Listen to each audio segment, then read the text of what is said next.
on your team? I did. Do we love those people on our team? Yes, we do. Because they go and they go and do what they need to do. You don't have to tell them what to do. You don't have to tell them to show up. You don't have to tell them why it's good to come to the Colorado Day of UBAM, because they already know and they're already there and they're already signed up by the time you talk to them. So for me, I had 28 people on my team. And so you would think that, how many leaders should I have at that point? 4. 4? Where'd you go to school, girl? 2. Oh, you're doing 2 out of 10. 2 out of 10. Okay, so I'm saying 1 out of 10. I really have about the 1 out of 10. If you have 2 out of 10, you're doing awesome. But I've noticed about 1 out of 10. So I had 1 only with 28 people. So that's when I had my big pity party and my quitting moments this past summer. I was like, I'm doing something wrong and I can't get anybody to do anything, so I'm not going to do this anymore. It's just not working for me. I'm obviously not recruiting the right people. I don't know what's wrong with me. So I had one person who promoted, and then immediately after she promoted, she had a family emergency, personal issues, and she quit. That was not a good day. It was not a good day. So I had 0 team leaders. But guess what? Number 28 and 29 are my next 2 leaders. So I was, or 29 and 30 it was. So if I would have quit, I never would have gotten to that place. Now that was pretty unlucky of me to have the last 2 people out of 30 be leaders. But guess what? They were, and they're awesome. So I still think the numbers always work out, and it may not work out exactly. It might not be leader and then a bunch of not leaders and then leader, a bunch of not leaders. You don't know how it's going to work out. But I still think the numbers always work out. I'm going to tell you now about 2 more things really quickly. Are you guys all hanging in there? Yep. Yeah. Good information? Okay. So the law of compressed activity. This is a Matt Morris thing. And he talks about how if you take the same amount of energy and work and you put it into a short period of time, so say you're going to put it into 3 months instead of a whole year, that is going to turn into a lot more money for you than if you spread it out. Say that again. So if you take the same amount of work and energy and you push it into 3 months, let's say March, April, and May, just because we could get a suitcase, because why not? Because hashtag that suitcase. Because you have that suitcase, there you go. So if you push it all into those 3 months, then it is going to have a lot more of a financial effect on your business than if you say, I'm going to do the same amount of work, get the same amount of people over a full year. Does that make sense? Okay, so that's the law of compressed activity. This is a Matt Morris thing. So the reason that this happens is because the speed of the group is determined by the speed of the leader. That's one thing. So if you're going at a snail's pace, that's great. But guess what? Everybody on your team is going to go at a snail's pace too. So if you ramp it up and you're going really fast, then everybody else is going to, it just kind of catches, It's like that momentum builds. Because everybody's like, oh, and she brought in another recruit, and she brought in another recruit. I love that thing on our team pages where we get to put in our recruits. And sometimes people put in their recruits and they're like, man, she got like 3 in one month. Like, how did she do that? So it kind of creates this momentum, and then there's all these people putting in recruits, and it's really, it kind of builds on itself. I think I definitely have seen that happen a lot. So you set the bar for what your team is going to do. So Matt Morris has hundreds of thousands of people on his team. Hundreds of thousands of people. And he looked back through and he said, I wonder if anybody has ever gotten more recruits in a month than me. And guess what? 0 people on his team ever went above him. Because you set the bar, and people are not going to go above that. Generally speaking, I think really, probably, pretty surely, they're not going to do more than you. They're not going to bring in more people than you are, because you're letting them know that it's possible. Again, right? So whatever you do, they're going to follow in. So the belief that it's possible is what builds momentum in direct sales. So belief builds momentum. And it kind of makes good sense. Here's the other reason why.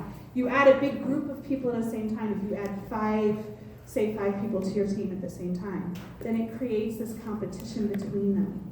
Does to some degree, right? So if you add all these people and then all of a sudden they're adding more people to their team, or they just did a $1,000 Facebook party, then it's just going to kind of create this momentum, and everybody's going to start doing it. So it really does help to add a lot of people at one time. I'm getting to something here about that. So it spurs people on to do more, and momentum is created through belief. And okay, so I want you to think about this. What you did last month, would you be happy if everybody on your team did what you did last month? Yes? Yes. That's good. That's good. So think about that, because you're setting the bar, right? So what you're doing is what's going to inspire them to do. So you got to keep that in mind and produce at a level that you want everybody else to produce at, or maybe even a little higher, because they're not going to hit where you are, maybe, but they're going to follow very closely behind. All right, you want to hear the secret to totally transforming your business? Sure. Mm-hmm. Yeah? Anybody? Are you still awake up there? Yeah? You want to hear it or not? Yes. Okay, all right. So there's magic in the number 30. So 30 is a magic number. So why is 30 a magic number? We don't know why 30 is a magic number. But what if I said that if you add 30 people really fast to your team, it will totally transform your business? If you add 30 people really fast, 30 people really fast. 30 people really fast, and you all are going, yeah, I can do 30 people really fast. But you know what? You can do 30 people really fast, or you can do 30 people really slow. But 30 people really fast is going to totally transform your business, because a year from now it will not look the same as it does right now. It'll be totally different. So when you add in 30 fast, it will turn into thousands if you do it really fast. Can you see how that can happen? Yes. Because you're adding people really fast, and then the people under you are adding people really fast. So then suddenly you're going to have a team of thousands of people because you added them quickly. I'm So, all for that, by the way. are you all for that? Okay. Yes, ma'am. Well, an example is the humongous growth Yeah. Absolutely. we had from convention 2 years ago Right. to. So what do we know about these people who are growing their teams really, really fast? They added 30 people. They added 30, they probably did add 30 people. I don't know if that's true or not, but what were they doing? Suddenly this was a new thing in our business. What was it? Facebook parties. Why do you think they add so many people so fast on these Facebook parties? Because they're easy. They're quick. Because they're duplicatable, right? Yep. And they're like, oh, this is so easy, and you can do it too from your home. And so then the people sign up, and then they go, oh, this is so easy, and you can do it too. And then suddenly they have thousands of people, and they're making $9,000 a month. Like that fast, and we're all going, what in the world just happened? It's because they add a whole bunch of people really fast, right? Beth, do you have any idea, like, numbers of people that they added a month? Like people that promoted really quickly? No, you can, now that we're in our happy place, you can go back and look, because there's recruiting from, numbers back from 2 years ago, and if you just look at the top recruiters, you'll go, oh yeah, she's a director now, oh yeah, she's a director now. So they were recruiting, personally, they were recruiting 8, 10, 12 people a month. There you go. So if they add 8, 10, 12 a month, then how long is it going to take them to add 30? 3 months. And 3 some of them were months. some of them were doing, 16 to 30 parties a month. Yep. Because they're doing 2, 3, or 4 parties at night. Right. So, So they're adding 8, 10, or 12 people a month, which means they're going to add 30 people really fast, right? Like 3 months. So what if you added 30 people in the next 90 days I'm doing it. to your team? I know you are. Just throwing it out there. I know you are. I'm doing it too, so I'm doing I it know with you you. are. So what if you added 30 people before we go to convention? You can make a lot of money. So what are you going to have to do to add 30 people? So let's back it up a little bit. We know that only 1 in 5 that we talk to is going to sign up, right? So if only 1 in 5 is going to sign up, how many are we going to have to talk to get 30 people to join? 150. Huh? 150. So we got to talk to 150 people in the next 90 days. So for those of you who are math with us, Christine, How many are we gonna have to talk to each month if we're gonna add 150 in 3 months? 50 people a month. Can you talk to 50 people a month? How many is that in a day? 1 to 2. You don't want to work on the weekends, maybe 3. 1.5. Right? So you got to talk to somebody every day in order to get 50 people in a month. Okay, so we're going to get 50 people. We're going to talk to 50 people in a month, and we're going to sign up 10 of those in a month. Does that make sense? It's not that bad. It's not that bad, right? You just got to talk to them. So, but then out of those 150, how many of them are going to tell you no?